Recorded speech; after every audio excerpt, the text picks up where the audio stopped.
took note of your remark after my remark on last time. So being always on the right side. This again.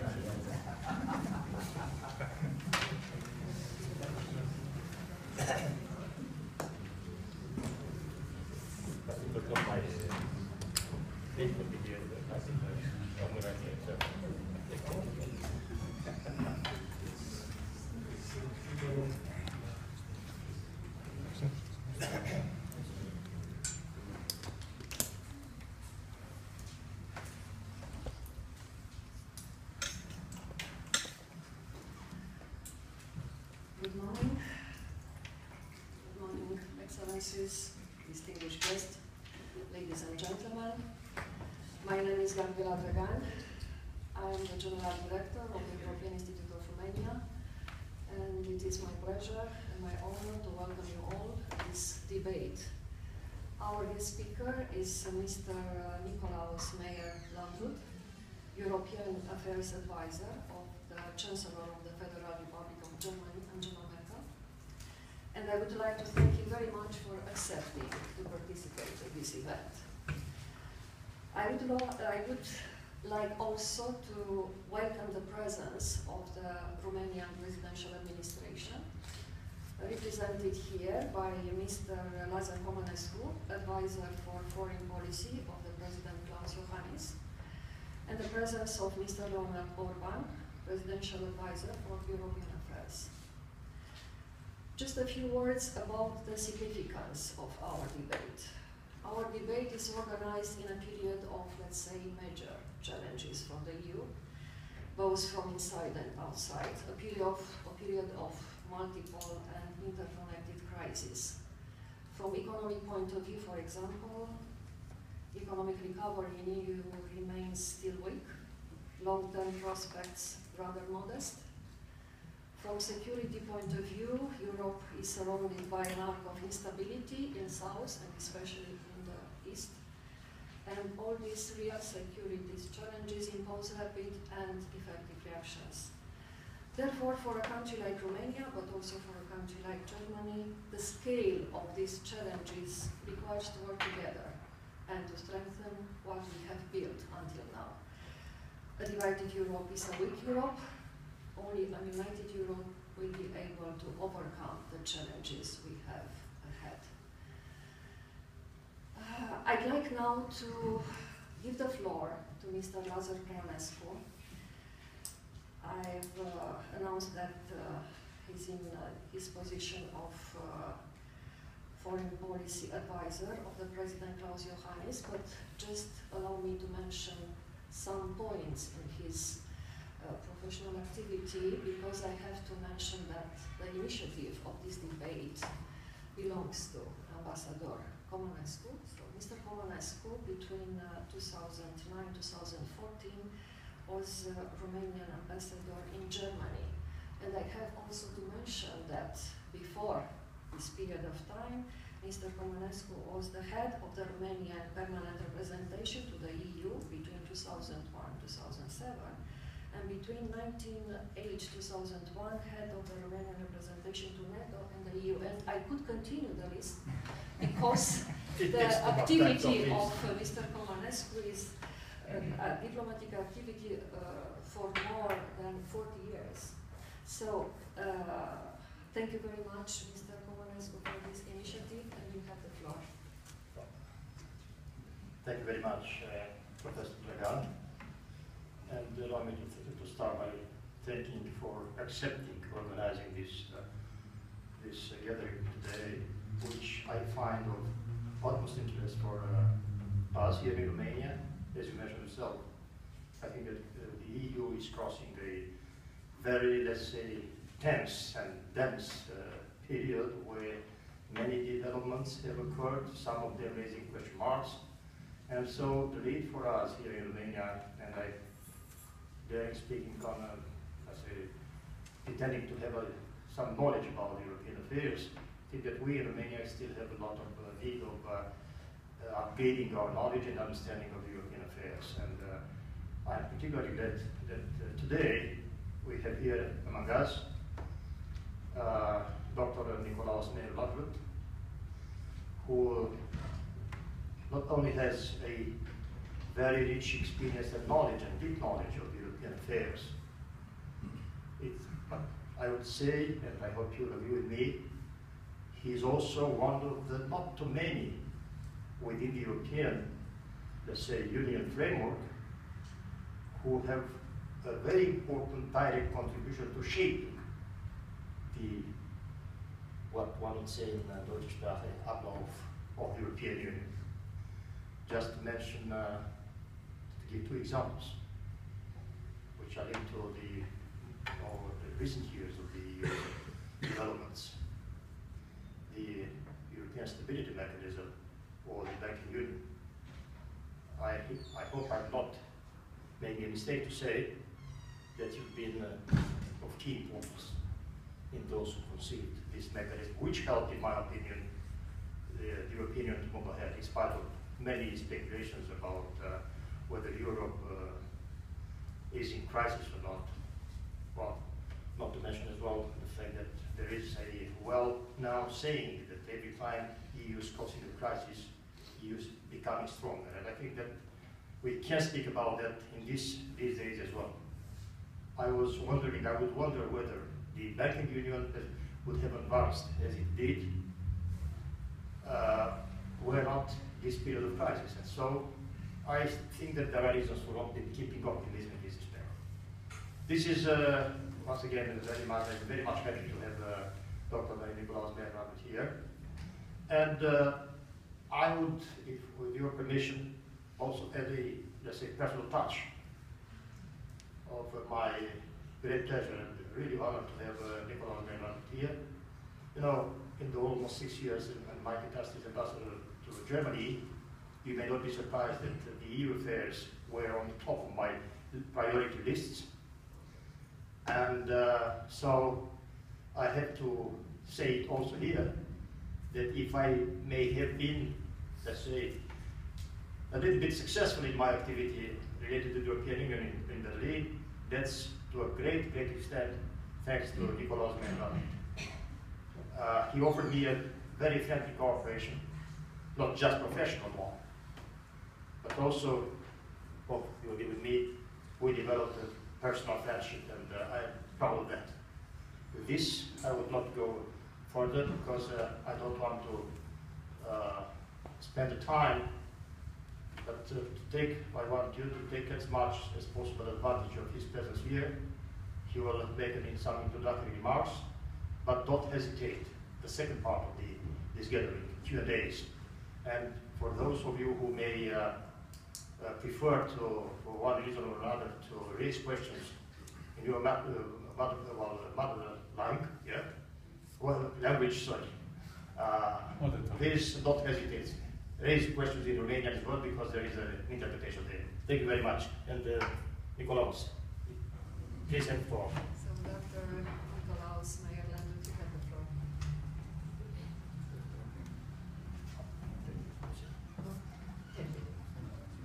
Thank you very much.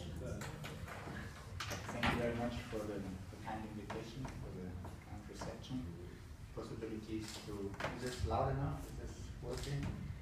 To discuss with you the current EU affairs, and as both of you introducing have pointed out, we have a lot of challenges ahead, and they are also linked. I thought I would make a relatively short introduction and leave more time to the discussion so that we can perhaps rather address the issues you are most interested in. When I look at the situation of the European Union right now, well, we first have to realize that we have just behind us 1 year of institutional renewing. We are often criticized as member states when the setting up of a new government takes 1 or 2 months. The European Union has the privilege of taking 1 year between the moment when the Parliament is ending its sessions, European Parliament setting up of a new institution, of a new Commission, and starting on the work of the new Commission. But this year is now behind us, and we have a new institutional setup. And it will be interesting to see whether this new institutional setup will actually also produce results and methods and ways of working which are improved compared to the previous periods. We have a new Commission, we have a new President of the European Council, we have the newly elected European Parliament, a new High Representative. But besides the decisions on the different personalities, we have for the first time tried to define during last year something like a common agenda to define what are actually the key policy priorities and trying to thus also respond for the first time, and I'm interested to see how that works over the next years, something by which we hope that we can concentrate European activity on the key challenges and reduce perhaps a bit of the collateral activities of the institutions and so on in areas which are of less importance or where member states should have sufficient room for action. Now, when one looks at the wider picture, I think there are three major areas of concern, of activities we need to deal with, and we need to deal with in parallel, and some of them are also interrelated, of course. The first is what, Professor, you mentioned, is the economy. We have many words for it. We can call it growth, jobs, competitiveness, strengthening the monetary union. We have all sorts of, so to say, keywords. But when we look at it, I would say there are several dimensions which we have to deal with. First of all, we have to realize that strengthening the economic performance of the European Union will not succeed without strengthening the performance of individual member states. So structural reforms of member states, reforms which lead to growing growth potential, improvement of the national environment is key and cannot be replaced by activities at the European level. It can be supported, supplemented by activities at the European level, but it cannot be replaced by activities at the European level. So the second point is what can we do at the European level? And here we really have to think hard how we can make best use of the European instruments. We have to develop, of course, a common market, but we have to look where are the economic opportunities of the future? Where and how do we want our countries and our economies to earn money in the future?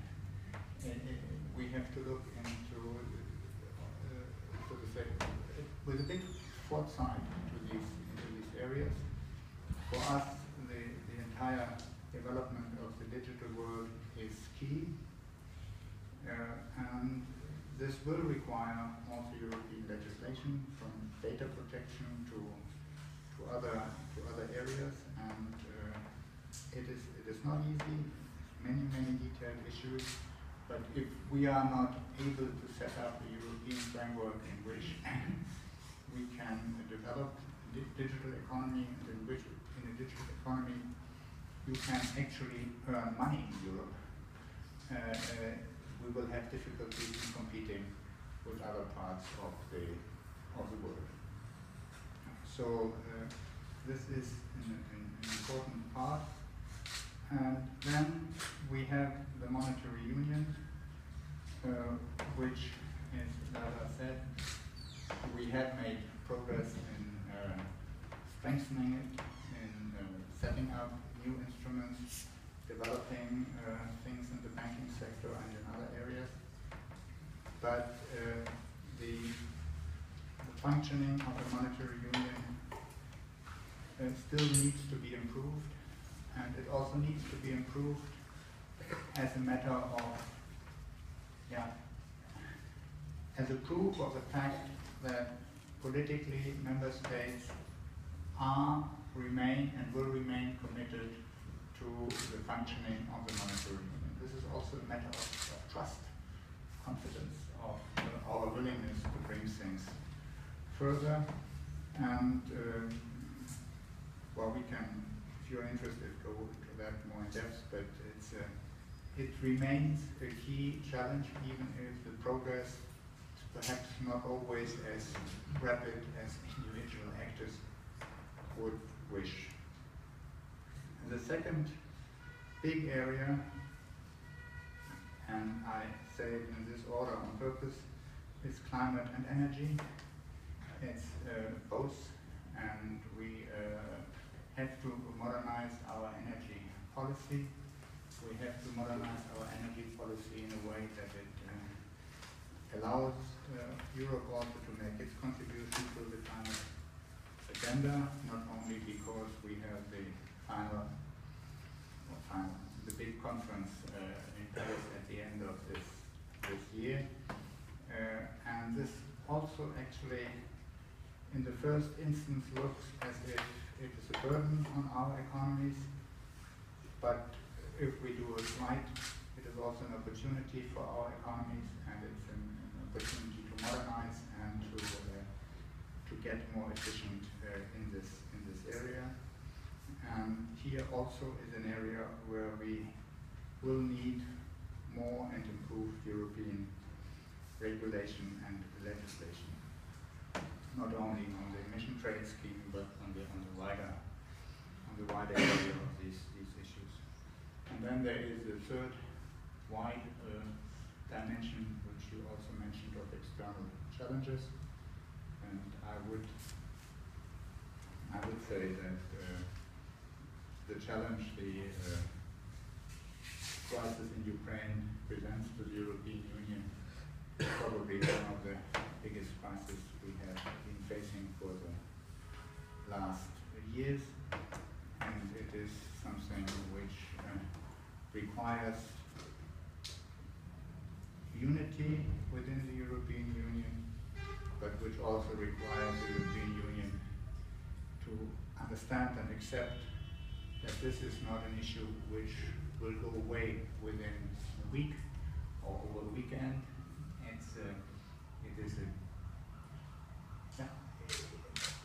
What has happened here is changing the environment in a way that we have to deal with it probably for quite some time, and we have to have the steadiness and the willingness to stand these kind of challenges through.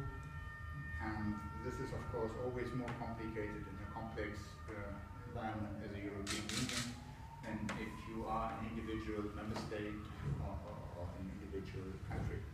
So it's a lot of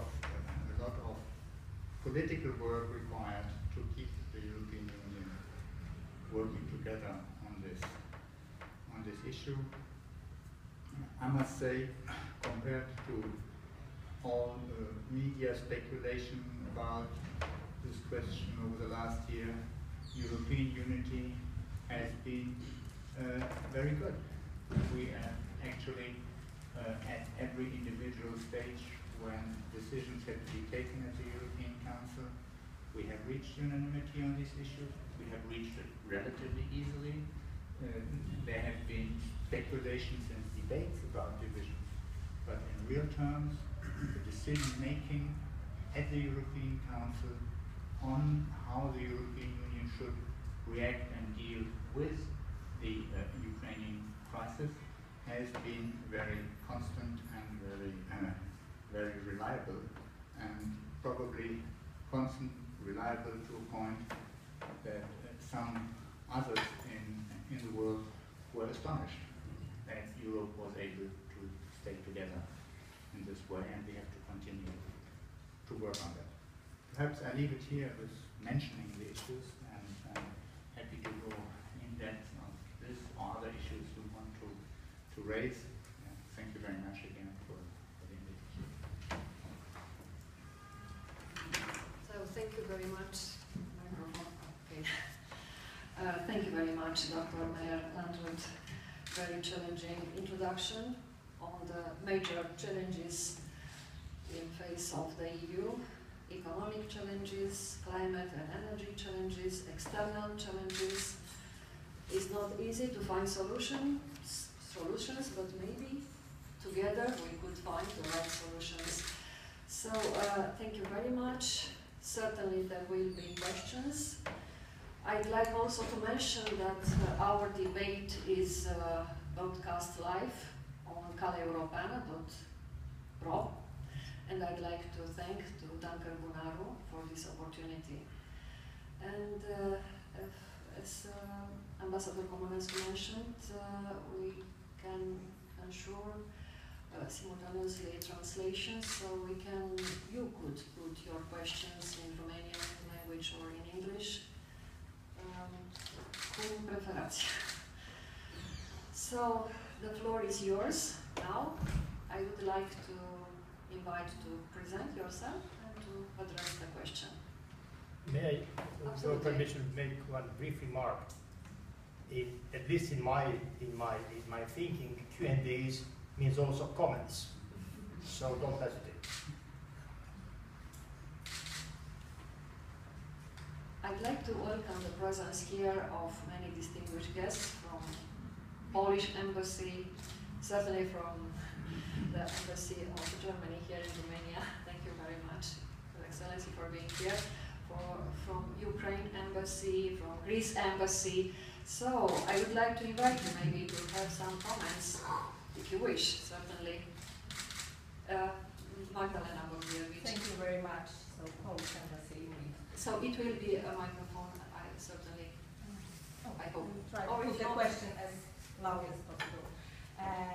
You mentioned those three areas that you think are most challenging for Europe. I would like to ask, so maybe if you could deliberate a little bit about this third part. And also in the view of the new European security strategy that is being debated now, or the process has just started, and we know it can take 1-2 years. I would be interested in hearing your point of view and the point of view of Germany in this respect. How would you like to draw the main lines? How would you like to see the main lines drawn in this important document?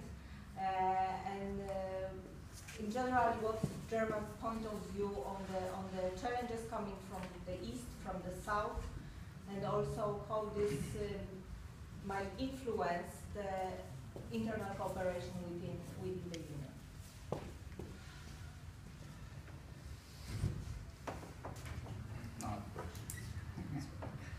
Thank you. Well, you see, there's always how can I say, the two sides of these discussions. One is the debate about strategies, general strategies, and the other thing is about, so to say, the real day-to-day policy in front of, in face of specific challenges. I must say, at this stage, we are more engaged in the second part of this agenda. And when I look, for example, at the question of Ukraine, I think it's very important that we do both. We support Ukraine in its efforts to stabilize the economy, to progress on the different areas of also in Ukraine national reforms, which are agreed with and elaborated in Ukraine with the International Monetary Fund and with the other donors, which is very important for success in the end. But that we are also supporting as much as we can the diplomatic process to advance political solutions.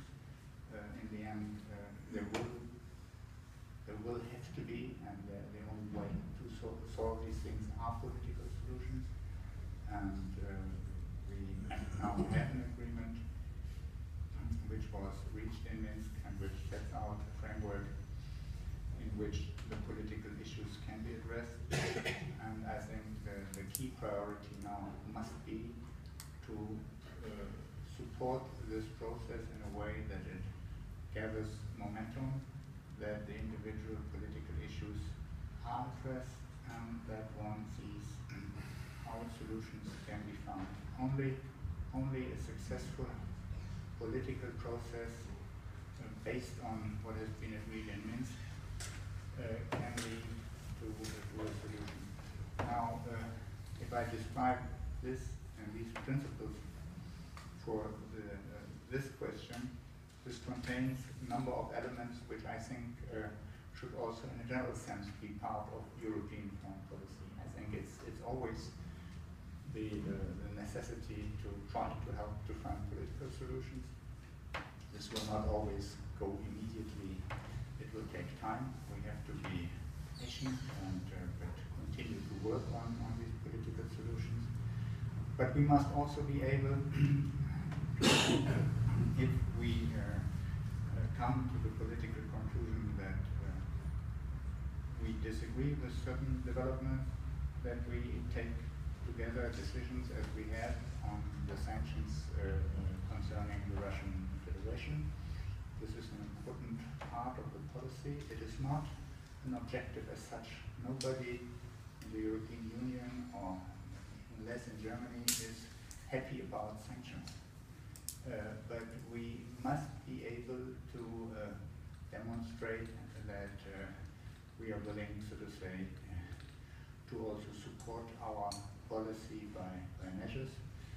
And we have taken, and this again links, I think the link is very important, to demonstrate that there is a relationship between measures we decide and political objectives we pursue, that we have decided in the European Council in March to link the existence of the sanctions to the full implementation of the Minsk package, and thus create this political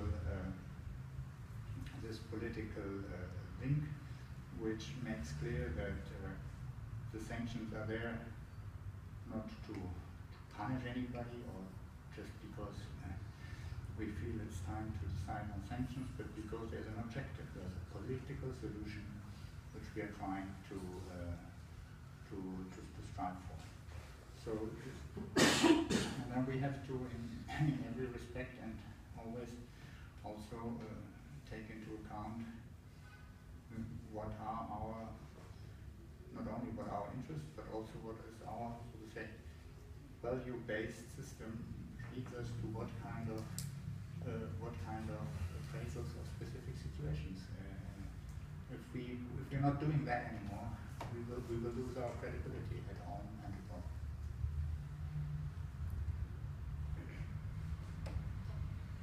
Thank you very much, Dr. Meyer. Simona Sorel, next question. Thank you very much.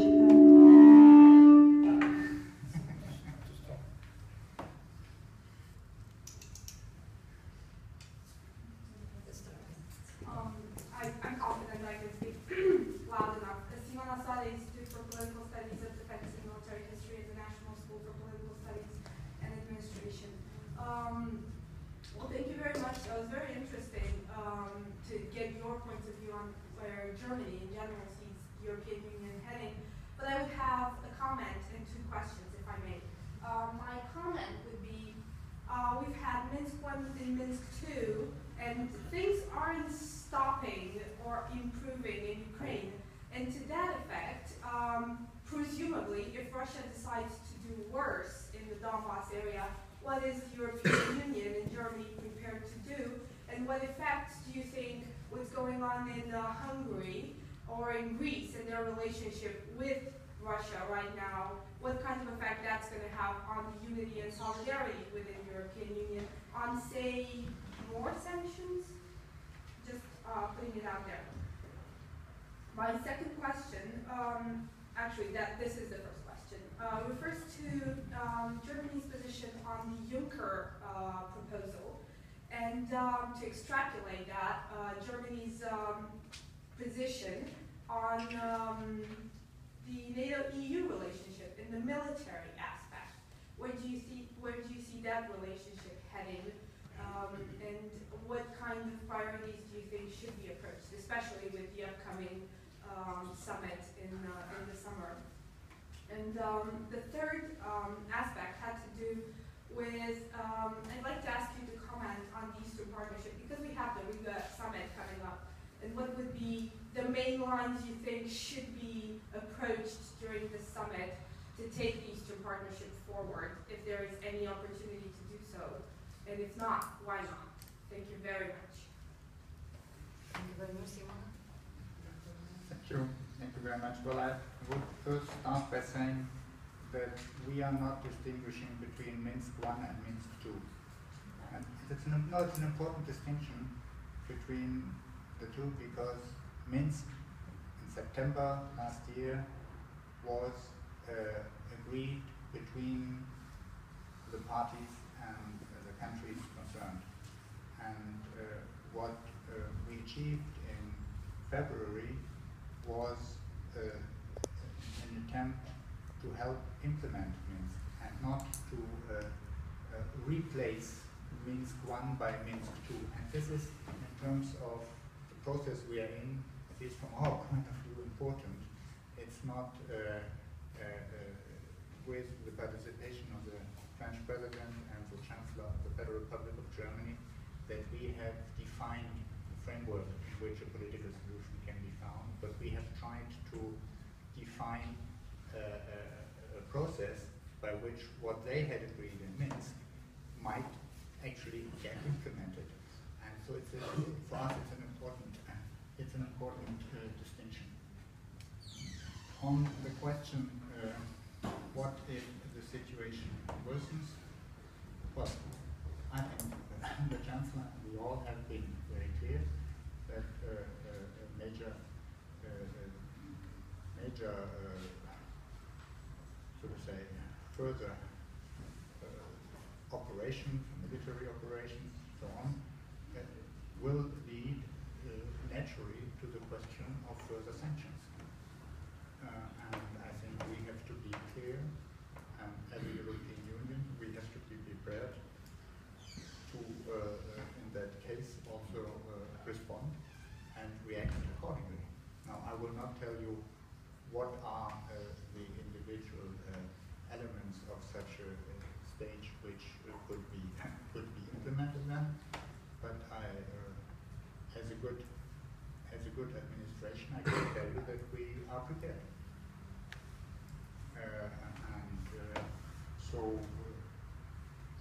And this, I think, politically has been said several times, and this has not been said as an empty expression of something which is based on political consideration and practical preparation. As to the continued unanimity or solidarity within the European Union, this question has been asked to us before the first set of sanctions, before the second set of sanctions, before the third set of sanctions, and it is being asked again. Our experience from the last year is when circumstances arise that such decisions are required, unanimity in the European Union will be achieved. But it is very difficult to discuss in theory what should be done if this or that situation arises. This is divisive, and it is not. It will not lead to any conclusion. So we are not making theoretical debates on under which circumstances, which kind of reactions should be taken, and who would then be, and so on. I understand the interest in the question, but the experience of the last year has actually demonstrated that when the situation required the European Union to react. The European Union has been able to react, and I'm confident that this will continue. On the Juncker proposal, how can I say? It's interesting that the Juncker proposal on the military or on the defense side is the one you are raising. We had hoped that Juncker would spend more time and energy on the economic side than on the defense side, and where we actually have quite considerable European competence and European instruments, and where we support Juncker in his efforts to come to more investment, to come to more growth, to improve, and so on, but can decline the agenda. On the defense side, well, there is a long-standing frustration with EU-NATO relations because of the different memberships and the relationship between Cyprus and Turkey, and this blocking possibilities which we find natural since years, and where we would have hoped for much more intensive cooperation. On the defense side, I think we have to be careful not to overestimate what is possible. The decisions on sending of troops from member states into any military theater will for the foreseeable future remain a national decision. And not because one has a problem with the European Union, but because national constitutions and the responsibility for the Americans would say our boys lie with our politicians and our parliaments. And so it's very difficult, and in this sense, the general expression of a European army creates expectations which I think political reality in Europe for at least the foreseeable future will have difficulties to respond to. But below that level, there is a wide area of possibilities for cooperation in the defense sector, in cooperation between, as you say, EU-NATO, between the different military, different kinds of military units and cooperation. And so I would advocate trying to strengthen this from the bottom and work on the different practical things which can be achieved, but not try to give it a label which actually creates more uncertainty or creates expectations, which in reality we will then again have to disappoint the people really think it's an army. On the Riga summit, well, I think the Riga summit has to also take into account what has happened since Vilna. We have to recognize that the Eastern Partnership is something which also has to do with the not immediate, but the next neighbor in the east, with Russia. We cannot do so as if Eastern Partnership is completely, to say, taking place in an empty space where behind the borders of our Eastern partners there's a white space on the map, and we don't know what's happening behind there. So we need to see that. What I think is important is we have signed and we are ratifying with 3 of these countries important cooperation and association and free trade agreements. We have been negotiating 6 years these agreements. We have been deciding under difficult circumstances to sign and to ratify them. The center of the future development of our relations with these countries must be the implementation of these agreements. And this perhaps looks not very, or does not sound very sexy, implementation of an agreement, but it actually is a huge program also to support modernization of these countries. And so I would very much favor an approach which would perhaps also be more down to earth, but real, and look into the possibilities of step-by-step implementation in the different areas of this agreement. They cover a huge range of topics. We have postponed the provisional application of the trade provisions, but there are many other provisions, and they are very important in terms of cooperation. So let's get practical.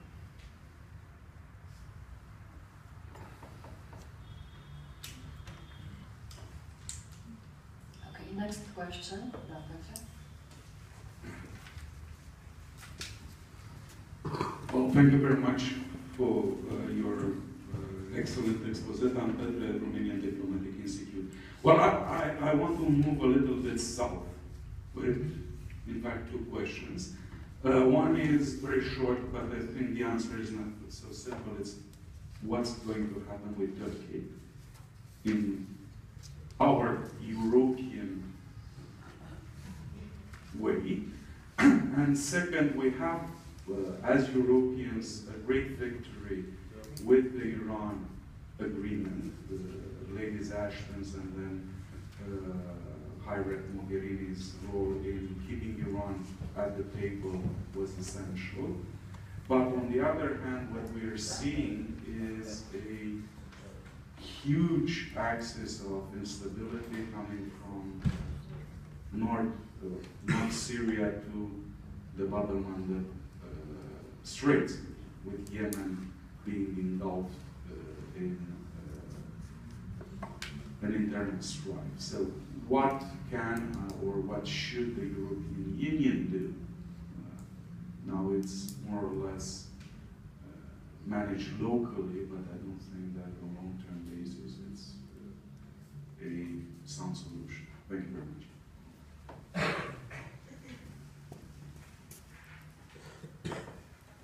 Well, on Turkey, we have in place accession negotiations with Turkey since in the autumn it will be 10 years. I was there at the first opening in October 2005. People were in the beginning expecting a negotiation which would be dynamic, which would lead us into a situation where we would have to decide rather quickly whether, in spite of some political difficulties, we would come to the conclusion of these negotiations. I think the last 10 years have shown and told us a different story. Progress is slow. At this stage, progress is basically stalled. We have not opened chapters now for quite some time. What I think is very important when we look into this question is to be careful to define what is the reason for this situation. There is a part of the story out there which says this negotiations are not progressing because the Europeans are not interested. I think this is at best half of the story. We, for example, have at least 3 chapters in the negotiations which, from the European side, we would be willing to open, and where, on the Turkish side, the preconditions for opening have over years not been fulfilled for internal political reasons. So the accession process as such was and is and remains an important vehicle in our relations, and also in the process in Turkey in but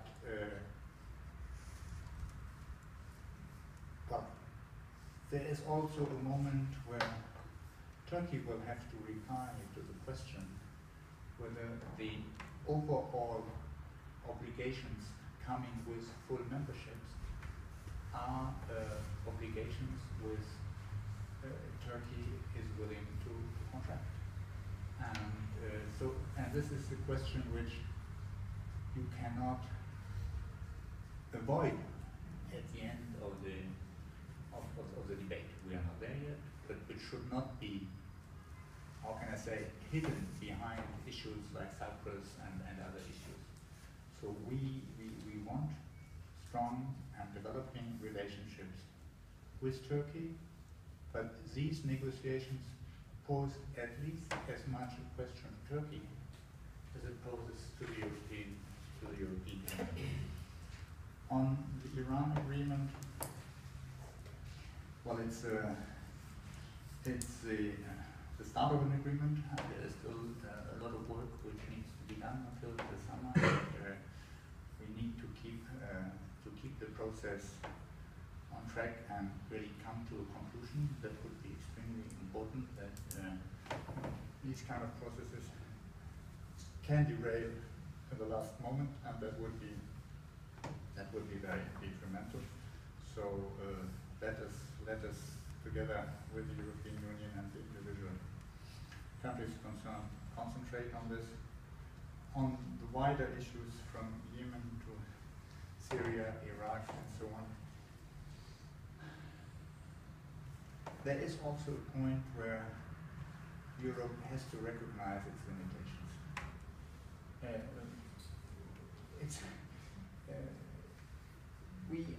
We need to contribute, we need to try to do what we can. Basically, in these conflicts, you see individual member states participating one way or the other in different kinds of coalitions of the willing, and particularly, of course, as much as military action is concerned.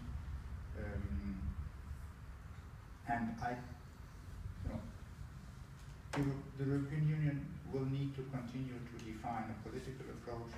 We'll try to help to define this, but there are things where Europe alone will not solve the problems, but we will have to work with the Americans and others. And so let's somehow, my priority would be to try to deal with the issues which we can solve also, and where our contribution can be decisive.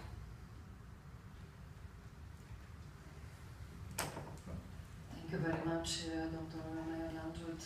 And now I would like to take advantage of my quality as moderator and to focus a bit from security challenges to economic challenges, because I think we have to have a balanced debate.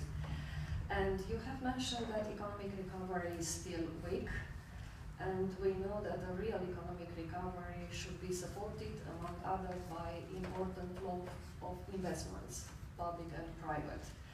And in this context, my question is, how could we accommodate the need to revigorate the economic growth with technical restrictions imposed by Stability and Growth Pact? And I have in mind the budget deficit limit. Thank you. Well, the question is very simple. There is enough private money around. If Europe is able to create the right regulatory framework and the right structures for private investment to take place, it will take place. And we will not be able to replace private investment by public spending. So we are relatively, public spending has to do its part, but public spending will not be the solution to the investment problems in Europe. We need to create at the national and at the European level the right environment which is investment and business friendly, and which leads to more private investment. When you look at what the central bank is doing, don't comment that. When you look at what happens in stock exchange markets, you see that there is a huge amount of private capital looking for investment. And if we are not attractive enough for private investment, we will not be able to replace that by public spending. So the Growth and Stability Pact and fiscal, what we would call fiscal seriousness, is not an obstacle to investment, but is a precondition for sound and long-term investment. We need to do the right things at the national levels. This is in many cases labor market reforms. It is in many cases product market reforms. It is in many cases the improvement of public administration, justice, fight against corruption, and things like that, which will definitely increase the investment environment for private investment. And if the other point is that the more you do in economic terms to public investment, you will probably only crowd out private capital and not create more opportunities. So it's I know it's a more it takes perhaps more time, it's perhaps more cumbersome. It is, but we will all not get around addressing these issues, which, by the way, in most of the cases do not cost money. They can even save money. So it's to create the right conditions for investment is not something which is, in the most cases, something which requires public expenditure. Thank you very much. A new question, Dezbatere, Ministry of Foreign Affairs. Thank you. My name is Meyer-Landrut. I'm the desk officer for Germany in the Foreign Affairs Ministry. And since Mrs. Ergan has brought the discussion into the economic field, I would like to keep it here. And I would be interested in your assessment on the capacity of Greece to carry on and implement the reforms which are being required of it from its international creditors. More precisely, I would be interested in the impact that its future actions will have on the whole economic construct of the EU in general, on the security aspect, because that's also a matter which is being discussed. And if you could provide us a best case scenario and a worst case scenario, if that's not too much. Thank you. Well, I will not provide you with the worst case scenario. I don't think that's what we are aiming for. So the negotiations between the Greek authorities and the institutions are taking place right now. We, as a German government, are not part of these negotiations, and we cannot, at a national level, define what exactly the reform requirements are and how they have to be, so to say, put together so that there is a comprehensive and meaningful reform package. What we are asking the institutions and the Greek authorities, that is, to come up with a comprehensive package which can then be assessed by the institutions in a comprehensive way, which can open the way for the conclusion of the ongoing review. And now, in these kind of negotiations, the different elements of a reform package can change, and that is normal. And if there is a political there are new political priorities. These new political priorities can be reflected in such an overall approach.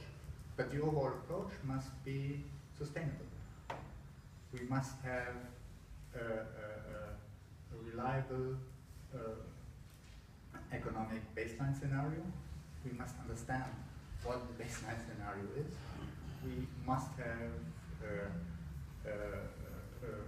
sustainable fiscal path for the coming years, not individual measures, but an overall assessment. And if there is more expenditure on one side and resources are limited, perhaps there have to be less expenditures on another side.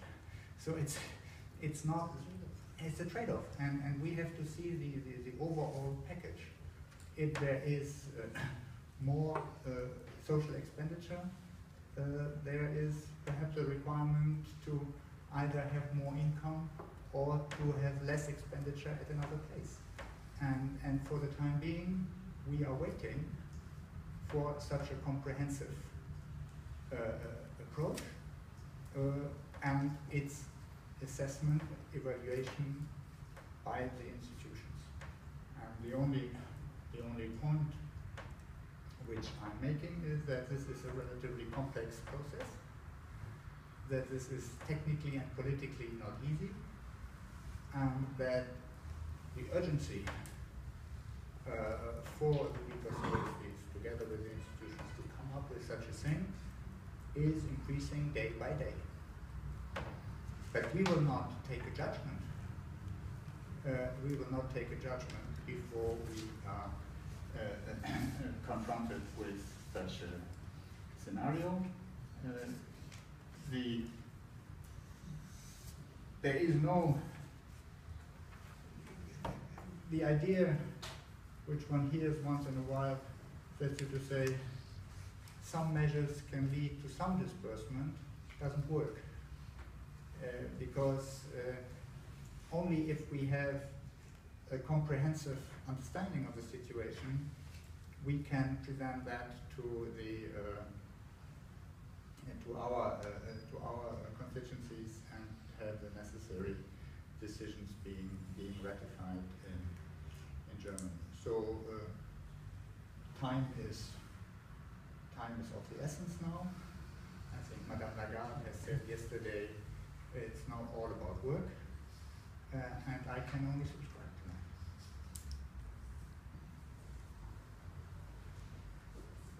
Thank you very much. Any question? My name is Nikolaus from Pan-Europa Foundation and also from German Director of Competitiveness.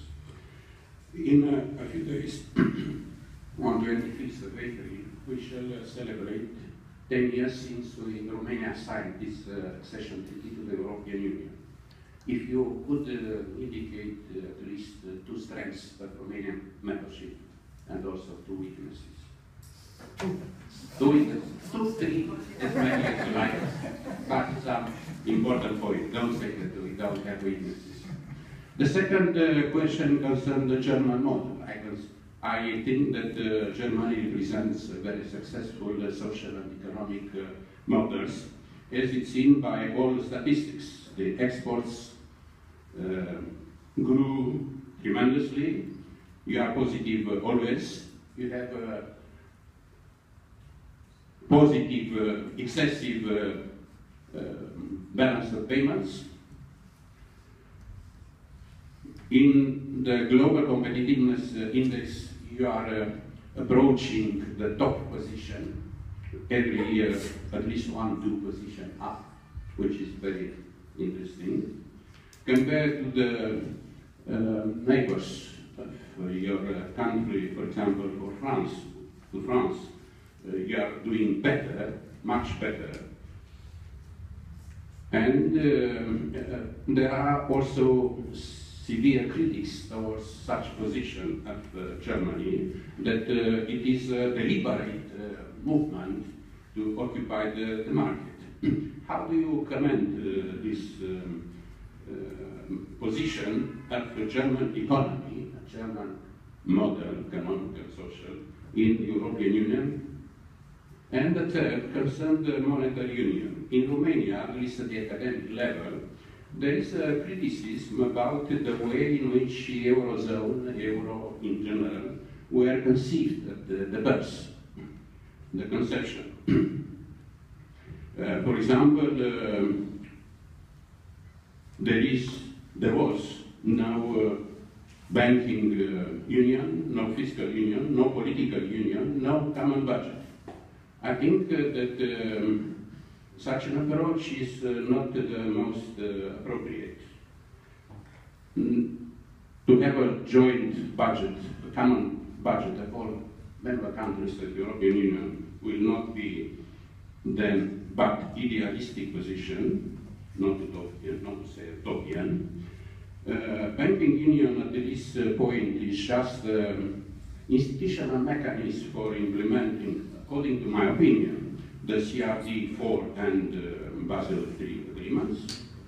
The fiscal union, I don't speak about it, and the political union, I think, is not the appropriate time to speak about it now. Even if at the level of the European Union, the intergovernmental political dialogue is functioning very well. What do you think about such an opinion about the imperfections of the European Union, monetary union construction? Thank you. Thank you, Professor Iordan Bărbulescu. Very long list of questions, maybe Sorry. the conference to give answer to all of that, but we'll try. I will try. I start with the German model and balance of payments and surpluses. Well, first of all, I wouldn't qualify them as excessive, but that's probably my point of view. Secondly, I think it's important to be more detailed in the analysis than most of the observers are. When you look at the German balance of payments and their developments over the last years, actually the position to compare to the other member states within the euro area is not excessive, even by the standards of commentators. It's 2 or 3%, and it has been decreasing over the last years. So the argument that the German surplus is a problem of imbalance within the monetary union is just wrong. Most of the German surplus is achieved outside the European Union and not within the European Union, even less within the monetary union. So if one looks at the figures, one has to look at it precisely before one draws conclusions where and what kind of effects it has. The second point, which is important when we look at the wider European Union, the balance of payments of the European Union as a whole, or the Eurozone as a whole, is relatively balanced.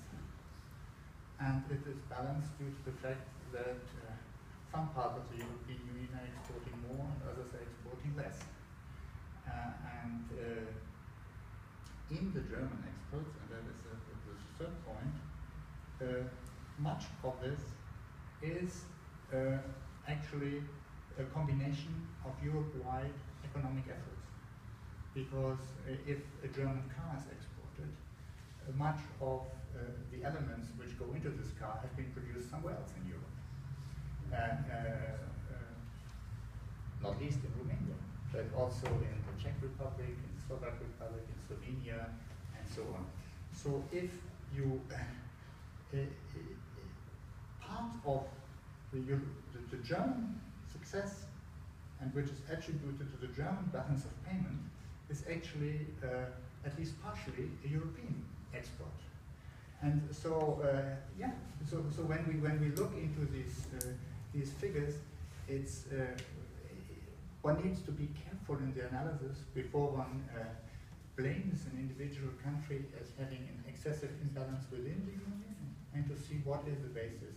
And for us, you know, the economic success of Europe will depend in the coming years whether Europe continues to be able to sell its goods and services outside Europe. Pascal Lamy, when he was still head of the World Trade Organization, explained to us that in the coming years, 90% of worldwide growth will be outside Europe. 90%. If we want to be part of that growth, we have to be able to export into these markets. And the competition, the worldwide competition, is something which is taking place beyond Europe. So there are once in a while debates in Europe where we compare each other too much, so to say, from a European internal point of view, and where we are not sufficiently looking at the wider challenges. Now, as to our neighbors, we are confident that they know what challenges they are facing, and we are confident that they know what measures they have to take to improve their competitiveness. This holds true for Italy, it's true for France. This is always politically complicated processes within the individual member states, and we will not comment on these processes. And there have been times where, and it's not too long ago, where international media, Anglo-Saxon media, were describing Germany as the sick man in Europe, and then Germany, in quite a long and complicated process, has done a number of reforms, and so there will always be cycles, and Germany will be back also in a weaker position if Germany is not continuing its reform works, and so I'm not so worried about cyclical developments on that question. On the monetary union, I agree with you that the monetary union, as it was conceived in the Treaty of Maastricht, is an interesting construction in which we have created a monetary and economic union with a federalized monetary policy and a very weak coordination or integration of economic policies. We have left, when we were defining these policies, economic policies, basically to member states. Now this can work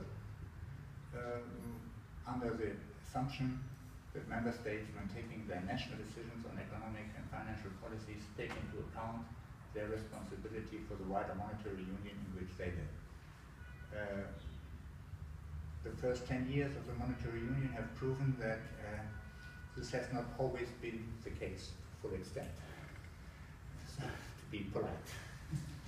Now, this, I think, is a point out of which we have to draw a conclusion, and where we have to continue to work on how cooperation in the economic policy area within the monetary union has to be and needs to be deepened.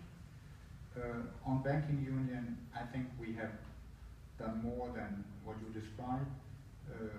I think very important is the supervision, and very important is the agreed rules and the European mechanism on banking resolution, because that creates a much stronger framework. We had before the financial crisis a situation in Europe where we had a European-wide financial market which developed, but a supervision which was fragmented at national level, and that couldn't work. And so we have done here quite a lot.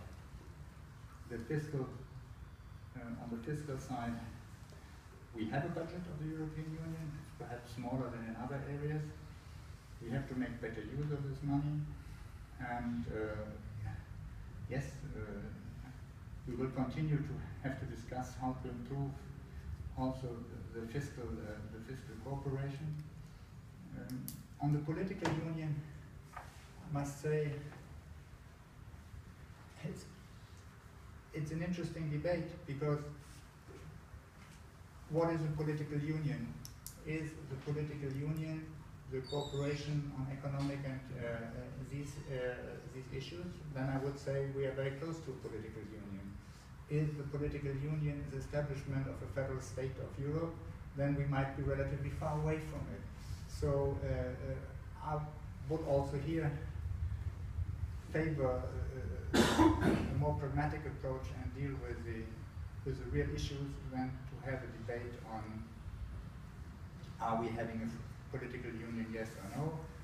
I don't see for the foreseeable future a big jump to a federal state. Now we can think personally or institutionally that this in the end is where we should end up, but it will not be achieved by a saut qualitatif within a short period of time. Now, I haven't said anything on the strengths and on the weakness of Romania. I will not speak about the weaknesses, as I don't speak about negative scenarios. I think the strength of Romania is that it's very important for all of us to understand better also the point of views on certain regional and other issues from the Romanian point of view. There is not least, for example, in the Ukrainian situation, it's very important to have a contribution from here to this debate. You have a different history, you have a different understanding, you have a different relationship with these countries, and this is enriching and helps Europe to better understand and define its policies in these areas. So we think that there are many areas in which we can very usefully cooperate. I think I mentioned almost. Absolutely. Thank you very much for your answer. The last two questions, because we try to respect the agenda. Gabriela Prețu, Romania Parliament. Thank you very much. The mic. Gabriela Prețu, European Affairs Committee of the Senate. I'm sorry. Thank you. Thank you very much for being here and sharing with us your points of view. Being the rapporteur on economic governance, European semester, and so on, I have to admit that I am not very optimistic on how has worked by now the European three pillars approach. That means fiscal consolidation, structural, especially labor market reforms, and recently European strategic investments. For at least two reasons, I tell you. With effectiveness, after 4 years of implementation, we cannot see the results. And weak legitimacy, in spite of all efforts for strengthening it. As a parliamentarian, I am interested very much in. I cannot help myself to notice that we use a kind of double standard. There are bad debts, public debts, of course, and good debts, private ones. Starting with the Juncker investment plan, we have introduced good investments, privately driven but publicly supported, and bad investments, public ones, because undermining fiscal consolidation. Do you foresee any significant change in the future in order to go on with this approach? The first question. And the second one, very short one. Which are your first three favorite sources of energy for the future? Thank you, Mrs. Prețu. Thank you very much. And the last question, maybe we have to take the first. Please. Okay. No. Ask the other question. The other question. There's another one over there. Oh, it's another one. Okay. Sorry. My name is Meyer-Landrut, I'm from Meyer Foundation, also Academy of Economic Studies. And because I'm an academic, may raise some unusual question. And that would be, how would you characterize nowadays the relation between France and Germany, which historically have been the engine of economic integration? And if I may make a further comment, because you are an advisor to a conservative chancellor, how is Germany dealing with differences in economic policy approaches from other governments in Europe? For example, we have a big coalition. Like a socialist government in France, yes? Thank you very much.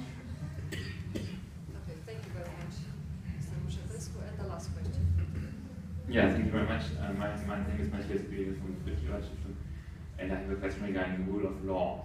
We spoke today a lot about fiscal policies and economic policies, and I think there is a bit of a strange situation at the moment in the European Union in the sense that there are quite differentiated instruments to monitor fiscal and budgetary policies of the member states, but there are almost no instruments to monitor the situation when it comes to the rule of law and when it comes to compliance to democratic standards.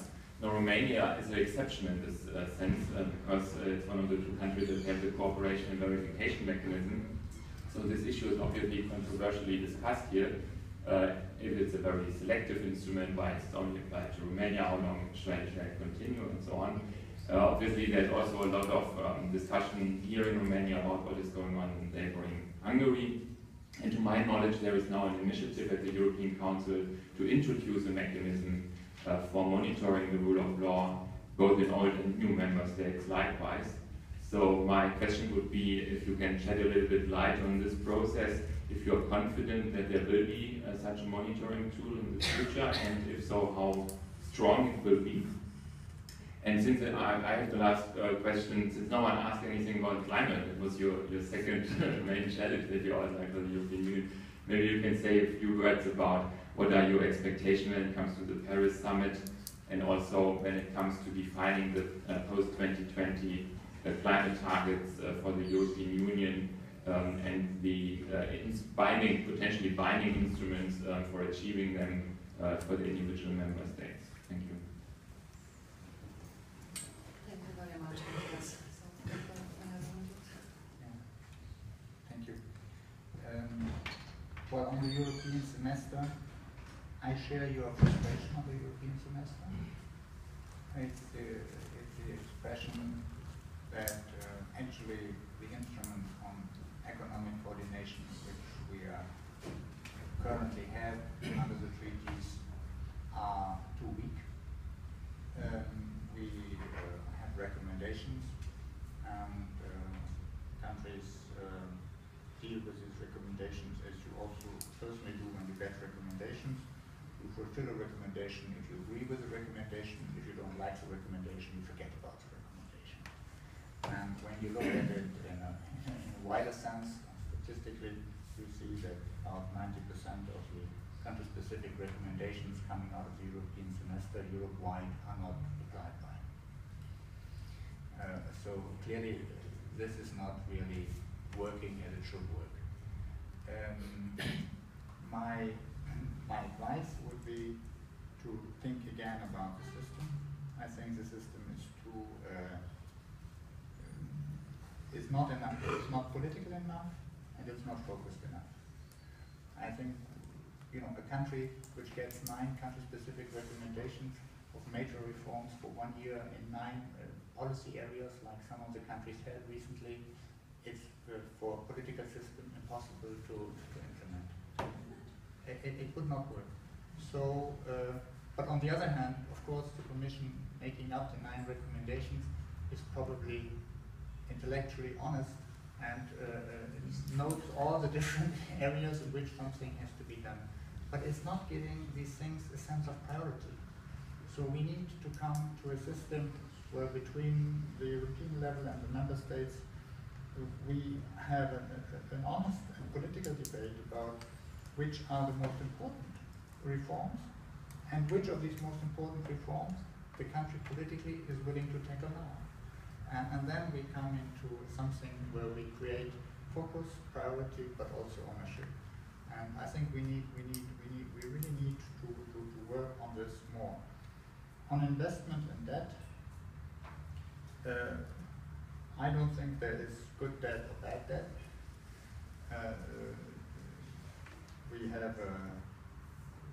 We should not try to distinguish in public debt between what is good and what is bad.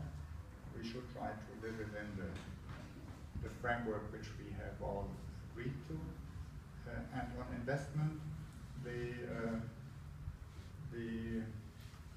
so to say, criteria to decide whether investment is good or bad is whether it's productive or not. And of course, there are things which the state has to spend money because it is required for the functioning of the state. It is required for infrastructure and things like that, and it's not directly. You cannot directly draw from it financial benefits, and that the states should do and will have to do. But I think the states should more invest in the question of how to improve the environment for investment than to try to, without changing the environment, compensating for the lack of private investment through additional public investment. Not that it's bad or good investment, but it will over time not be sustainable. It will not work. It will only work for a short moment. It can be it can help a bit, but it will not solve the underlying problems. On France and Germany, the three sources of energy. Sorry, the three sources of energy. Well, member states will have to, and this is, I think, also right. So, will have to decide on the energy mix themselves, and we should not, as the European Union, define what is the proper energy mix for individual countries. We have in Germany part of the renewable energy which is increasing very, very fast, which also requires to adapt the infrastructure accordingly, which is not always an easy enterprise. And renewable energy is fluctuating and has also its difficulties for industrial sites and so on. So we need to develop that. And then, over time, I mean, we still have coal. We have a big debate in Germany about how much of this is too dirty and how much of this is clean enough that you can maintain it. And we will continue to have gas for the foreseeable future, one way or the other. We have decided in Germany to replace nuclear by these kind of energetic sources. But again, this is a national decision which I think we should not try to export. But both the modernization of coal and the proper use of renewables are both important, I think, for most of our countries, also in terms of increasing energy efficiency, of reducing CO2 emissions, and so there is a commonality in the challenge. France and Germany, you see, the cooperation is extremely dense. The cooperation is very good. The public perception of the cooperation varies much more than the reality of the political cooperation is. So if the reality of political cooperation is like this, the public perception is like this. And I can't change it. If we agree on something, we are criticized as why are France and Germany telling the others what they should do. If we are not agreeing on something, we are told, why can't you at last come to a common position because you can't advance because you don't agree. So I will always try to work on bringing France and Germany's positions closer to each other, but it is not an exclusive exercise. And I think in today's European Union, an agreement or commonality of approach between France and Germany is a precondition for a European position, but it's not sufficient for a European position. I think we have to also, as France and Germany, understand that limitation and take it as a starting point to discuss with others. And others should also then bring their point of view to the table. Rule of law is,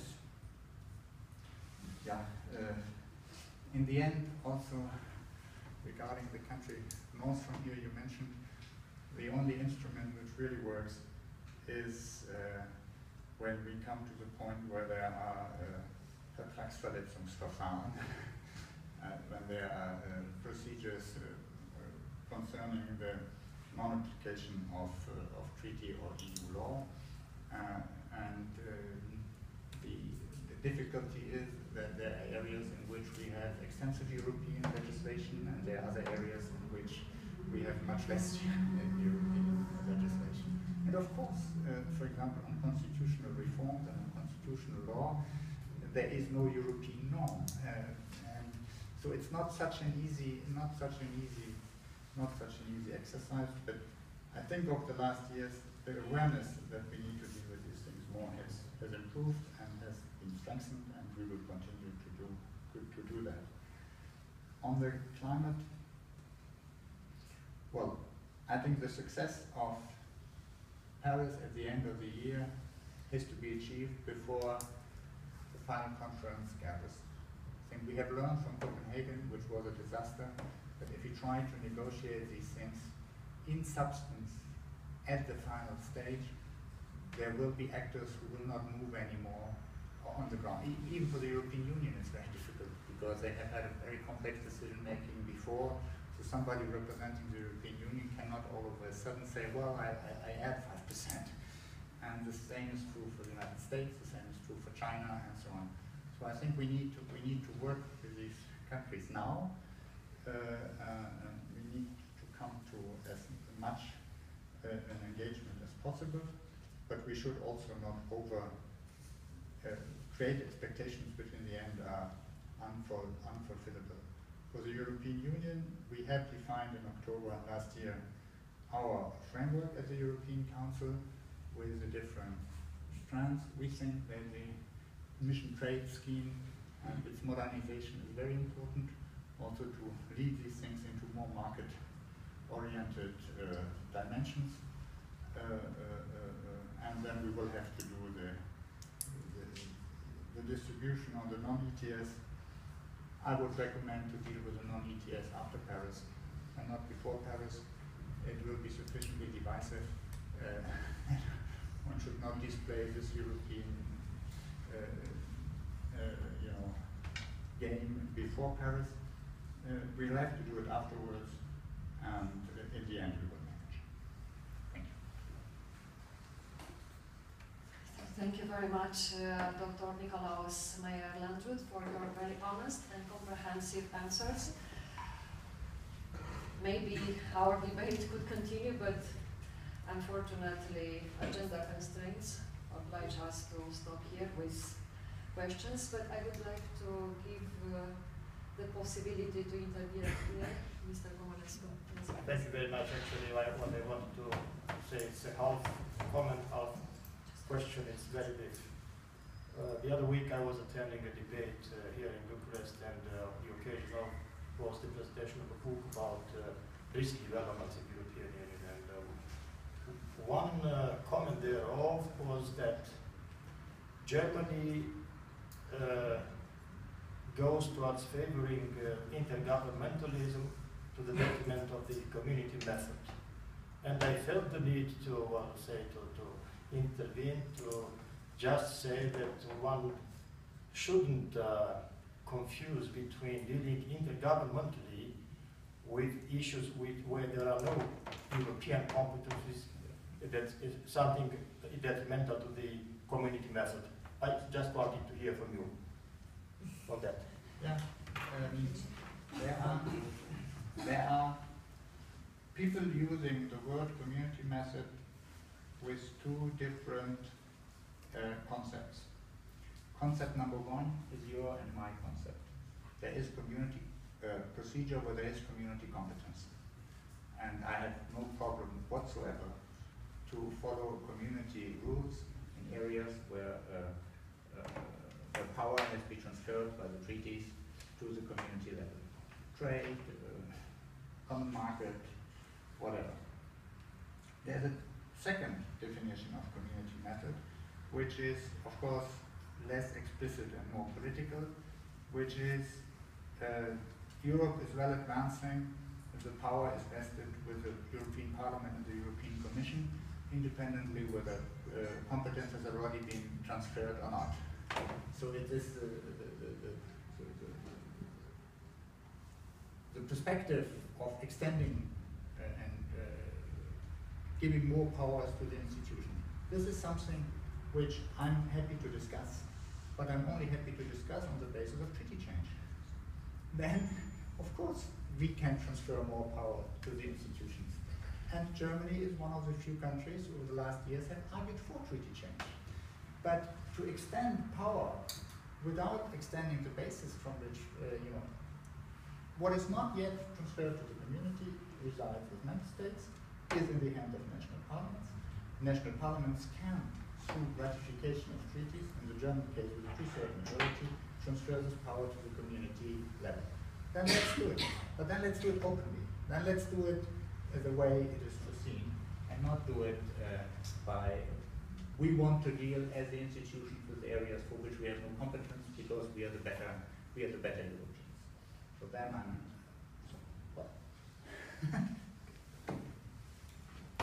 So this was the last question and last comment.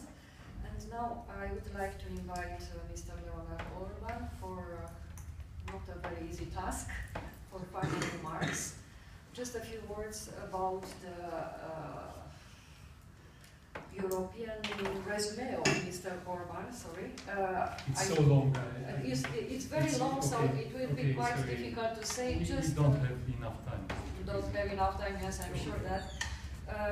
But I have to say that we have here the first Romanian European Commissioner. We have a former Minister of European Affairs, a former Minister of European Funds, former Deputy and Chief Negotiator of Romanian accession to the EU, and I could continue, so I will stop here because we don't have time, and I would like to invite you to present us. I will be very brief because unfortunately we have time constraints. First of all, I would like to thank you to Dr. Meyer-Landrut for his excellent contribution to the debate on EU affairs here in Romania. It was really an excellent moment for everybody, an excellent debate, and I'm very pleased that we were able to organize such kind of debate today. I'm also very pleased that Dr. Meyer-Landrut didn't answer in a very diplomatic way. And I really very much appreciate this. I know how difficult it is for you to answer openly to some questions. You are one of the highest of position in Germany. You are very close to Chancellor Merkel. Your contributions are reflected on day by day. I know very well how difficult it is for you to answer openly to such very complicated and sensitive issues, but I'm very pleased that you did it, and you did it excellently. You covered a large variety of subjects, and this clearly shows how difficult it is to be an advisor on EU affairs. So you have to cover very technical issues like climate change, like energy union, like, I don't know, EMU, but also very political issues.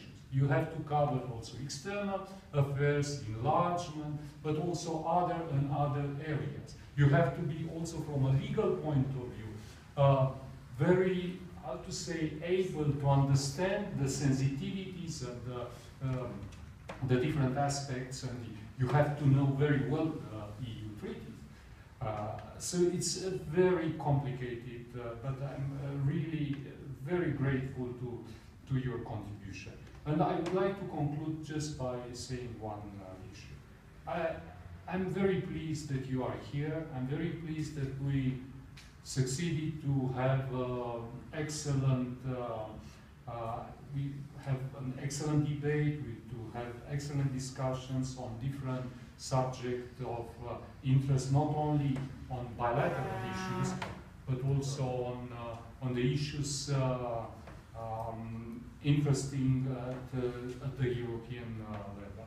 What I would like to say is that I'm really grateful to Germany, to the Federal Republic of Germany, because I have a very long experience in EU affairs, and I know very well the exceptionally contribution of Germany to the unity of European Union. In spite of many forces, in spite of many stakeholders, in spite of the position of some member states, Germany was and is a supporter of the inclusiveness of the whole process of decision-making process at the European level. I will give you just one example. Now we are debating about the strengthening the EMU. A new report will be presented in June and will be discussed in the next meeting of the European Council. Everybody is participating to this debate. So everybody, all the member states are at the table when the report is discussed. Of course, at the end will be a contribution of 4 presidents. But however, everybody is at the table presenting the opinions about this very complicated and highly political subject. It's just an example. But I have many, many examples. And once again, I would like to say that this position of the Germany, supporting the unity, maintaining the unity of the European Union, it's extremely important for Romanian authorities, for Romanian side, and I hope and I'm convinced that this position will be maintained also in the future. Thank you very much for your presence here. Thank you very much for your contribution to the EU debate in Romania. So now it's very easy for me to say that we had an excellent debate today, to address my thanks to the audience, because there were very, very interesting and intelligent questions. To address my thanks, my only thanks to Dr. Nikolaus Meyer-Landrut for his outstanding intervention during our debate, and to address my thanks to Romanian Presidential Administration, specifically to Mr. Lazar Comanescu for supporting us in organizing this debate. Thank you very much all, and we are looking forward to having you here, maybe for our next debate, because there are still many, many open questions in the air. Thank you very much.